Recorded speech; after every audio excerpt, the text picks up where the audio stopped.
Bir kuni bir odam sartaroshga boribdi. Sochini oldirayotgan paytda ular Xudo haqida gaplashishni boshlashibdi. Sartarosh shunday debdi: "Bilasanmi og'ayni, men sening e'tiqodingni hurmat qilaman, lekin men Xudo borligiga ishonmayman. Chunki agar u mavjud bo'lganda shuncha bechora yetim bolalar bo'larmidi? Aybsiz insonlar bekorga o'lib ketarmidi? Bu dunyoda shuncha azob va qiyinchiliklar bo'larmidi?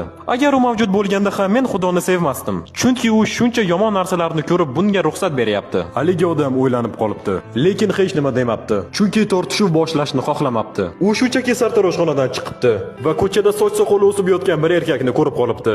U xuddi umrida sartaroshxonaga bormagandek tuyuldi. Keyin haligi odam sartaroshga qaytib bordi va unga dedi: "Og'ayni, bilasanmi nima? Sartaroshlar mavjud emas." "Bu nima deganing axir? Albatta sartaroshlar bor va mana sen u bilan gaplashyapsan hozir." "Yo'q, ular mavjud emas. Chunki ular bor bo'lganda bu dunyoda betartib va uzun soch soqolli insonlar umuman bo'lmasdi. Haligi ko'chadagi odamdek."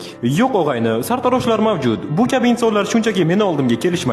Xuddi shunday Xudo ham mavjud. Bu shunchaki ayrim odamlar unga borishni rad etishadi. Mana nima uchun shuncha azob va qiyinchiliklar." Agar videoni shu joygacha tomosha qilgan bo'lsangiz, kommentariyada 100 raqam belgisini qoldirib keting. Yanada ko'proq sifatli va mazmunli kontent uchun obuna bo'ling.